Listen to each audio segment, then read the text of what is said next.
우리 인생 후반전을 위해 나이 들어 꼭 지켜야 할 원칙이 있습니다. 여러분, 질문을 하나 드려볼게요.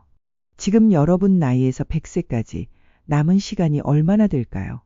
60세라면 40년, 70세라도 30년이 남았습니다.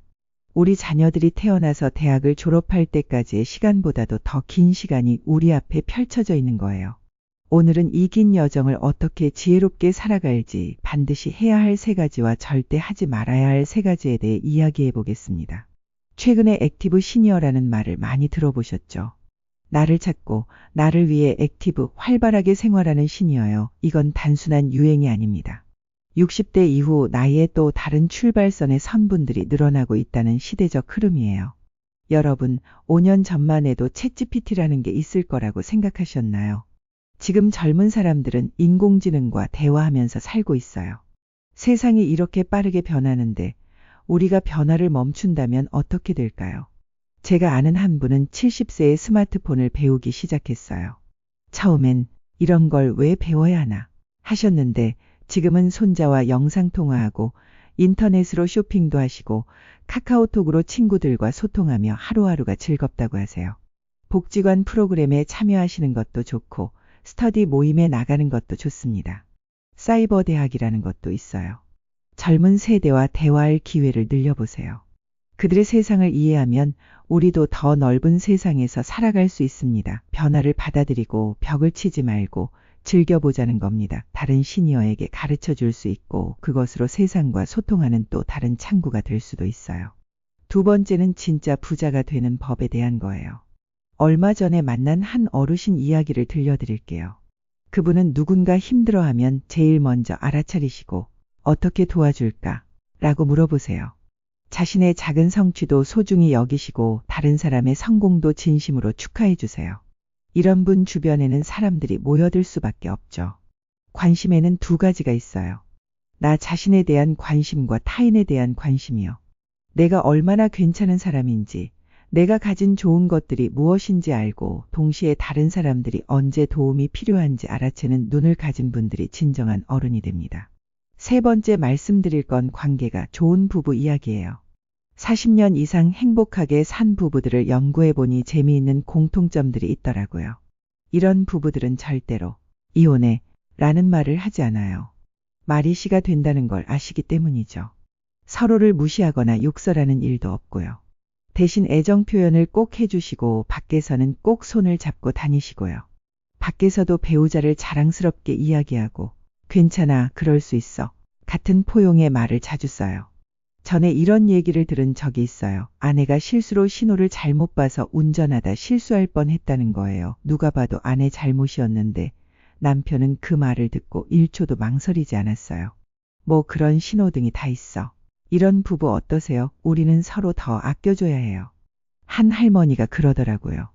우리 영감이 가끔 깜빡깜빡할 때가 있는데 그럴 때마다 괜찮아, 나도 그래 하면서 웃어넘겨. 나이가 들수록 주의해야 할 게 있어요. 질투심입니다. 저 집은 자식들이 효도를 잘해서 좋겠어. 저 사람은 연금을 많이 받아서 부럽네. 저 부부는 왜 저렇게 사이가 좋지? 이런 생각들이 마음을 잡아먹으면 안 돼요. 질투심이 올라올 때는 들키지 마세요. 그리고 정답의 말을 준비해 두세요. 진짜 부럽다. 축하해. 밥 사야겠네. 같은 말들을요. 자랑하는 사람들이 원하는 것은 한 가지예요. 인정받길 바라는 마음이요. 인정해주면 어떻게 바뀔까요? 그 사람들은 더 많은 패를 내놓아야 하는 거라 오히려 불안할지도 모르죠. 얄밉게 자랑하는 사람이 있다면 그냥 칭찬해 주세요. 칭찬은 고래도 춤추게 합니다. 마음속으로는 질투심이 있더라도 입으로는 축하의 말을 하다 보면 정말로 축하하는 마음이 생겨요. 그리고 이런 사람들과는 거리를 두세요. 컴플렉스가 많은 사람, 다른 사람의 불행을 즐기는 사람, 눈빛에서 불안과 의심이 보이는 사람들 말이에요. 이런 분들과 함께 있으면 내 마음도 탁해집니다. 이런 말들을 자주 써보세요. 괜찮다. 그럴 수 있어. 고마워. 사랑해. 어떻게 도와줄까? 이런 말들이 입에 배면 주변 사람들이 우리를 다르게 봅니다. 한 할아버지가 그러시더라고요. 나이 들어서 욕하는 건 늙고 추한 모습을 더 추하게 만드는 거야. 대신 고운 말을 하면 주름도 예뻐져. 정말 맞는 말씀이에요. 나이가 들면서 이런 걸 깨닫게 돼요. 부러워했던 사람들을 가까이서 보니 생각보다 많이 아프고 힘들어 하더라고요. 미워했던 사람들은 시간이 지나니까 기억에서 사라져요. 대신 내가 가진 것들을 헤아려 보세요. 아직 괜찮은 건강, 나를 사랑하는 사람들, 비바람을 피할 집, 지금 하고 있는 일이나 취미 활동. 이런 것들을 구체적으로 적어보시면 생각보다 많은 걸 가지고 있다는 걸 알게 될 거예요. 자, 그럼 이제 구체적으로 어떻게 시작하면 될까요? 새로운 관계 만들기부터 해보세요. 과거에 나에게 힘이 되어준 친구들에게 먼저 연락해 보세요. 요즘 어떻게 지내?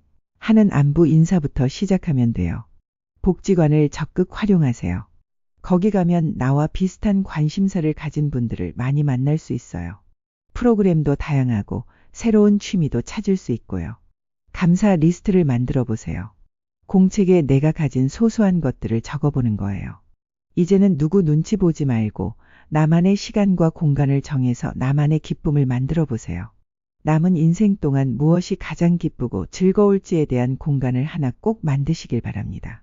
젊은 사람들이 어르신들을 향해 뒤처진다 말할 것 같으신가요? 아니요. 사실은 그들도 진정한 어른을 늘 찾고 있답니다. 젊은 사람들에게 상처가 정말 많아요. 내 삶이 보여주는 지혜 그 자체로 세상에 큰 힘이 될 수 있답니다. 우리가 사명감을 가지고 우리 경험에서 나온 지혜와 정을 보여주며 살아야 해요. 100세 시대 새로운 시작입니다. 오늘 말씀드린 6가지를 마음에 새기고 더욱 풍요로운 인생 후반전을 만들어 가시길 바랍니다. 여러분 모두의 앞날을 진심으로 응원합니다.